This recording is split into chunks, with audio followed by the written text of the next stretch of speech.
Assalamualaikum warahmatullahi wabarakatuh. Perkenalkan, nama saya Anissa Febrianti dengan NIM P272350240057.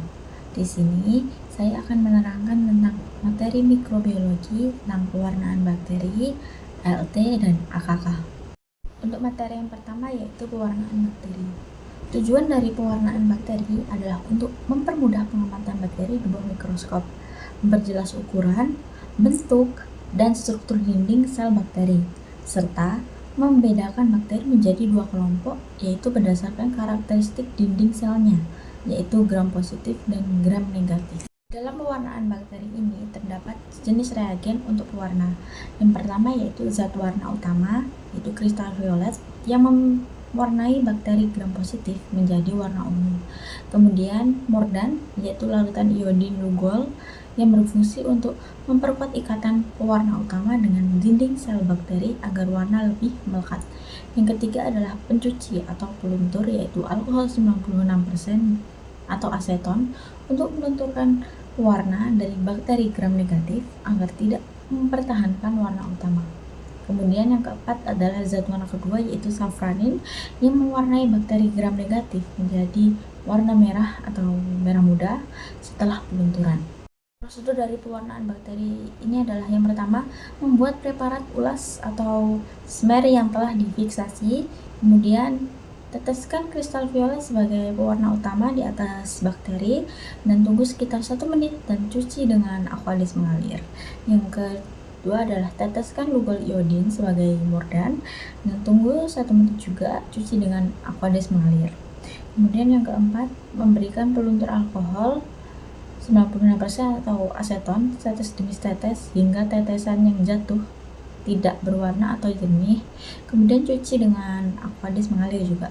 Teteskan safranin dan tunggu sekitar 45 detik dan cuci dengan aqueous mengalir. Setelah itu, keringkan dengan tisu dengan ditap-tap dan diamati dengan mikroskop. Sebelum diamati, preparat ditetesi 1 minyak imersi agar tidak perlu memakai dinas. Dan contoh nama-nama bakteri yang termasuk dalam gram positif antara lain Staphylococcus aureus, Streptococcus pyogenes, Enterococcus faecalis, Bacillus subtilis, dan Clostridium spp. Contoh bakteri gram negatif adalah Escherichia coli atau E. coli, Salmonella spp, Pseudomonas aeruginosa, Shigella spp, dan Klebsiella spp. Kemudian materi yang kedua adalah ALT, yaitu angka lempeng total. Tujuan dari ALT adalah untuk menentukan jumlah total mikroorganisme, khususnya bakteri aerob mesofil, yang terdapat dalam suatu sampel. Metode ini menghitung jumlah koloni bakteri yang tumbuh pada media padat setelah pengambilan dan pengenceran sampel serta inkubasi pada suhu yang sesuai. Memasukkan sampel yang telah diencerkan sebanyak 1 ml ke tabung reaksi level 10-1 berisi aqueous, kemudian dikocok atau gunakan vortex agar lebih memudahkan untuk homogen. Lalu yang kedua, pipet 1 ml dari tabung 10-1 masukkan ke dalam tabung reaksi dengan tanda 10-2, kocok hingga homogen, lalu ulangi prosedur hingga tabung 10-5. Pipet 1 ml sampel masukkan ke dalam cawan Petri berisi media PCA dan kemudian cawan Petri yang sudah diberi tanda seperti tabung agar tidak tertukar. Kemudian putar cawan Petri berbentuk angka 8 sebanyak 5 kali agar tercampur secara sempurna. Kemudian susun bertumpuk dan bungkus dengan kertas coklat, kemudian diinkubasi pada suhu 30 derajat Celcius selama 24 sampai 48 jam. Ini adalah contoh dari cara menghitung ALT. Dan ketentuan ALT yaitu rentang koloninya ada pada angka 30 sampai 300 koloni. Materi yang ketiga adalah AKK atau angka kapang kamir.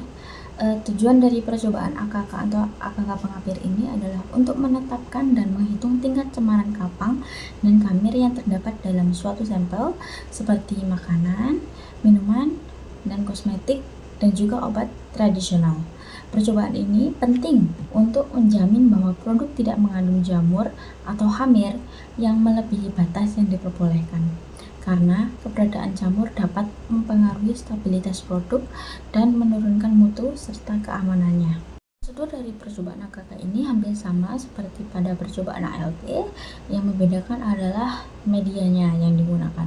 Yang pertama, masukkan sampel makanan atau jamu yang telah dihaluskan dan diencerkan sebanyak 1 ml ke tabung reaksi dengan label 10-1 berisi Aquades. Kocok atau gunakan vortex agar memudahkan dalam menghomogenkan.